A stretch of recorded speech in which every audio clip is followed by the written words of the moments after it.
Hi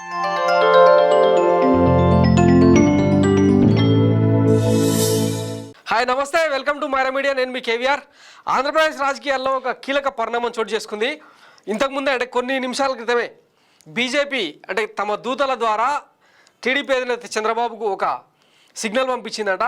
అదేంటంటే కొన్ని సీట్లు కొన్ని సర్దుబాట్లకు సంబంధించిన సంకేతం. దాంతో చంద్రబాబు తెల్లమొహం వేసినట్టు తెలుస్తోంది. కొంచెం డీటెయిల్గా చెప్పుకుందాం. బీజేపీ డిమాండ్లతో చంద్రబాబుకు ఫ్యూజుల్ అవుట్. అందుకే ఎవ్వరు కూడా తెలుగుదేశం నేతలు బీజేపీతో పొత్తు ఉంటుందా ఉండదా అని చెప్పి ఒక డౌట్ అనుమానంలో భాగంగా ఎవ్వరు కూడా మీడియా ముందుకు వచ్చి అసలు అమిత్ షా మీటింగ్కి సంబంధించిన బ్రీఫింగ్ ఏ ఒక్క నేత కూడా ఇవ్వలేదు. దీని వెనకాల కారణం ఏంటంటే మొన్న మిడ్ నైట్ అంటే ఆయన ఇంచుమించు 7:30 గంటల పాటు వెయిట్ చేసిన తర్వాత అమిత్ షా ఛత్తీస్గఢ్ మీటింగ్ తర్వాత చంద్రబాబు నాయుడుతో కేవలం 13 నిమిషాల పాటే భేటీ అయ్యారు. ఆ సందర్భంగా చంద్రబాబు నాయుడు ఏదో ఆయన సోది ఇవ్వబోతుంటే ఇవన్నీ కాదు ఏమైనా పేపర్ వర్క్ చేసుకొని వచ్చారా అంటే yes sir these are the orders అని చెప్పి ఆయన ముందర పెడితే చలో మేము చూసుకుంటాం తీ అని చెప్పి ఆయనను పంపించేశారనమాట. అదే అక్కడ జరిగిన వ్యవహారం అని చెప్పి రాజకీయ విశ్లేషకులు చెప్తున్నమాట. అయితే ఆ తర్వాత అంటే కొన్ని గంటలు గడిచిన తర్వాత చంద్రబాబు నాయుడుకు ఒక క్లియర్ సిగ్నల్ ఇచ్చినట్టు తెలుస్తోంది.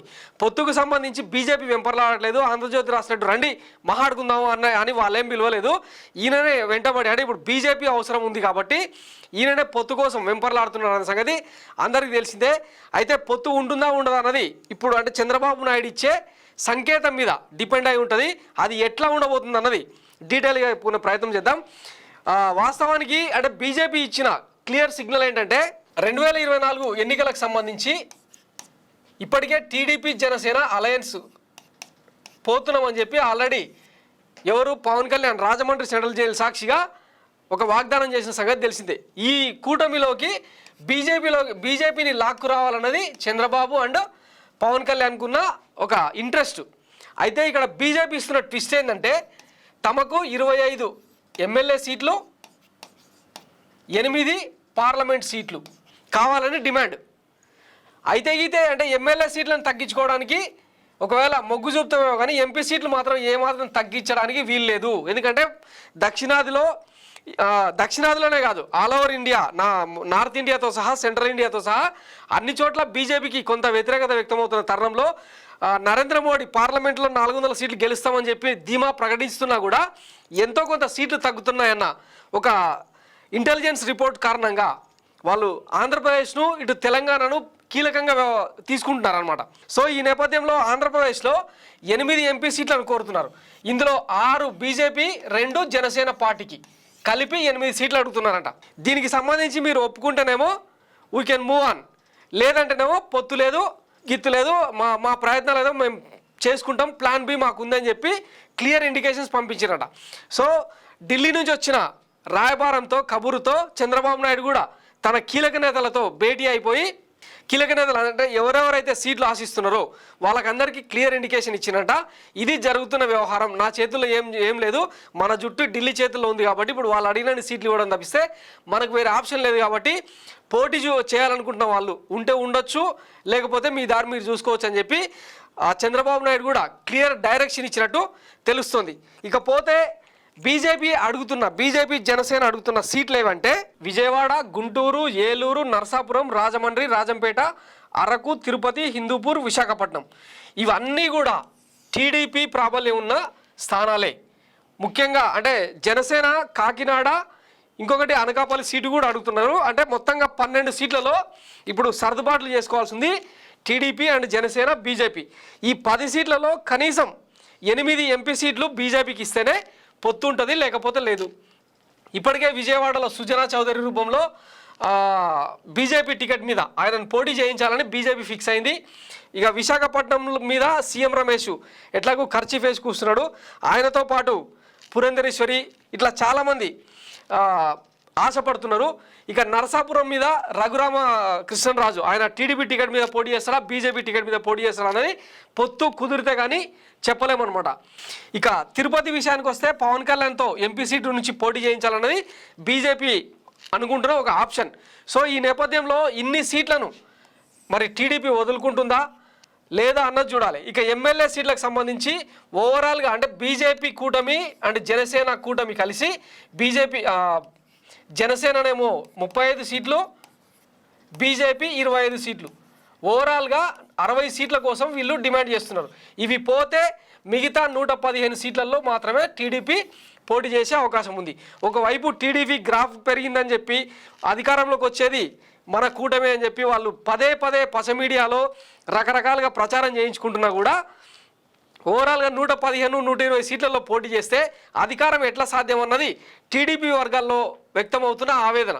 ఈ నేపథ్యంలో మరి చంద్రబాబు నాయుడు తీసుకునే డిసిజన్ ఏంటి, పొత్తుతో ముందుకెళ్తారా, బీజేపీ డిమాండ్లకు తలగుతారా అన్నది చూడాల్సి ఉంది. గతంలో అంటే 1999లో కానీ 2004లో కానీ 2014లో కానీ బీజేపీని ఆయన ఇష్టానికి ఆడించిన పరిస్థితుల నుంచి ఇప్పుడు బీజేపీ చంద్రబాబును ఆడించే పరిస్థితికి వచ్చిందనమాట.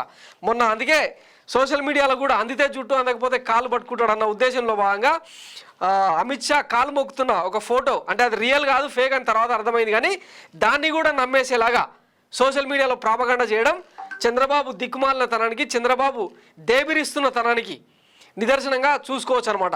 ఇకపోతే ఇవన్నీ ఇచ్చినా కూడా బీజేపీ శ్రేణులు టీడీపీకి సహకరిస్తారా లేదన్నది ఒక పెద్ద మిస్టీరియస్గా కనపడుతుంది. ఎందుకంటే గతంలో ఇదే చంద్రబాబు నాయుడు నరేంద్ర మోడీ భార్య మీద ఎట్లాంటి అనుచిత వ్యాఖ్యలు చేసిండో ఒకసారి మీకు వినిపిస్తా.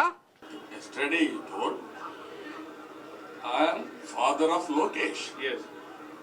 I am working for him. I am asking you. I am proud to be father of Lokesh. I am proud to be my grandson Devansh, grandfather. I am proud to be Bhuvaneshwari's husband. Right. I am asking who are you? You are having an identity. You reveal. You talk about triple talaq. What about you? I am asking straight question. అప్పుడు ఏమైందంటే నరేంద్ర మోడీ అంటే లోకేష్ తండ్రి చంద్రబాబు అని సంబోధించడంతో ఈయన ఏకంగా నరేంద్ర మోడీకి భార్య ఉందా, త్రిపుల్ తలాక్లో భాగంగా ఆమెకి విడాకులు ఇచ్చిండా, స్ట్రైట్గా క్వశ్చన్ చేస్తున్నా, ఆయన దానికి సమాధానం చెప్పాలని చెప్పి డిమాండ్ చేసిండు. ఎక్కడ ధర్మ పోరాట దీక్ష పేరుతో ఢిల్లీలో దీక్ష చేస్తున్న తరుణంలో జరిగిన వ్యవహారం ఇది. సో అంటే ఇంత పర్సనల్గా వెళ్ళిపోయారనమాట అప్పట్లో టీడీపీ అండ్ బీజేపీ. ఆ తర్వాత అదే సందర్భంలో ఆంధ్రప్రదేశ్కు స్టేటస్ ఇష్యూ మీద టీడీపీ అంటే యూటర్న్ తీసుకొని మళ్ళీ పోరాటం చేస్తున్న తరుణంలో తిరుపతిలో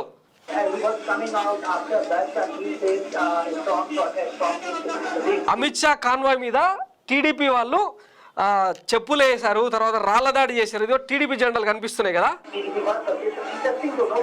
సో ఇవన్నీ వాళ్ళ మధ్యలో ఉన్నాయన్నమాట. సెంట్రల్ హైకమాండ్, బీజేపీ హైకమాండ్ మధ్యలో ఇవన్నీ ఉన్నాయి. ఇవన్నిటికి మించి బాలయ్య బాబు చేసిన మంకీ చోద్ అన్న ఒక డైలాగ్ కూడా గుర్తుపెట్టుకోవాలి. ఈనాడు ఇక్కడ చిల్లర రాజకీయాలు, ఎవరెవరితో ఉప్పుగంతులు వేషాలు వేయిస్తూ వాళ్ళ సభ్యత్వానికి రాజీనామాలు చేసి నిరాహార దీక్షలు అంటారు. వాటికి వెనకాల ఎన్ని ప్యాకేజీలు ఉన్నాయో, ఎంత వాళ్ళ మధ్య అవగాహన అవలోకనం ఉందో మీకు అందరికీ తెలుసు. వాళ్ళన్న అర్థం పెట్టుకుని సెకండ్ లాగా ఒక కొచ్చేలాగా సీట్లు గెలవచ్చు అనుకుంటున్నారు. వాళ్ళకి రావు వీళ్ళకి రావు సీట్లు. ఎందుకంటే అంత కష్టాల్లో ఉన్నాం మనం. ఇంత కష్టాల్లో ఆదుకోపోవలసింది పోయి నీ మొత్తం భారతదేశం ఒక కప్పు టీ అనుకుంటున్నామేమో, అందులో పడిన ఒక ఈగ గిలగిల కొట్టుకుంటుంది ప్రాణం కోసం. అది ఆంధ్ర రాష్ట్రం. దాన్ని తీసి బయట పెట్టి దానికి ప్రాణం పోయాల్సింది పోయి దాన్ని కూడా నోట్లో పెట్టుకుని చిగుతానంట. కాబట్టి బక్కి చూస్. సో ఇట్లాంటి అంటే పర్సనల్ కామెంట్లను కూడా ఇంకా ఇదే సభలో అమిత్ షాను ఉద్దేశించి బ్యాండ్ బాజా భారత్ బగాకే లడేదెంగే అది అని చెప్పి చాలా మాట్లాడింటారు అనమాట. ఆయన తెలుగు కాదు హిందీని కూడా ఓవర్లాప్లో మాట్లాడుకుంటూ పోయిన డైలాగులన్నీ ఇప్పుడు ఢిల్లీ పెద్దల మధ్యలో ఉన్నాయన్నమాట.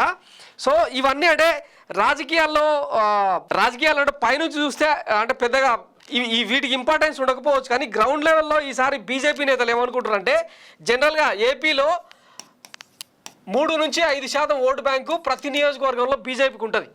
ఇది కామన్ థింగ్, అందరికీ తెలిసిన విషయం.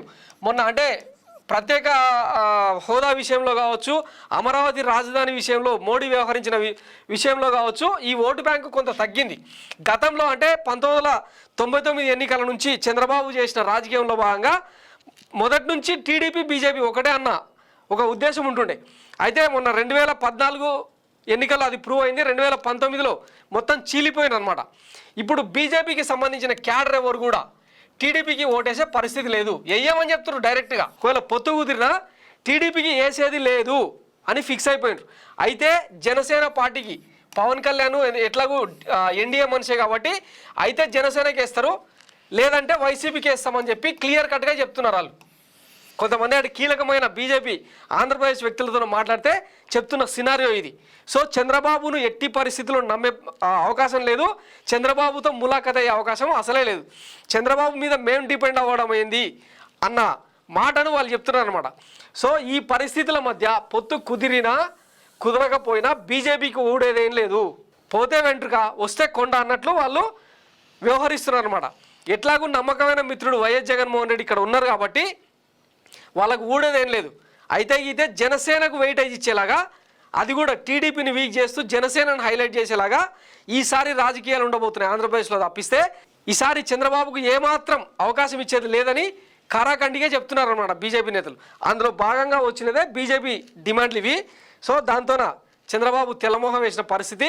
ఇక రాబోయే వారం రోజుల్లో ఎట్లాంటి రాజకీయం చోటు చేసుకుంటుంది, అసలు ఈ మూడు పార్టీల మధ్యలో పొత్తు కుదురుతుందా లేదా అన్నది తేలాల్సి ఉందన్నమాట. సో ఇది ఇవాల్టి Maira media exclusive report. So చూస్తూనే ఉండండి, మినిట్ టు మినిట్ అప్డేట్ని ఇచ్చే ప్రయత్నం చేస్తాం. Thanks for watching Maira media. నేను మీ KVR signing off. Thank you.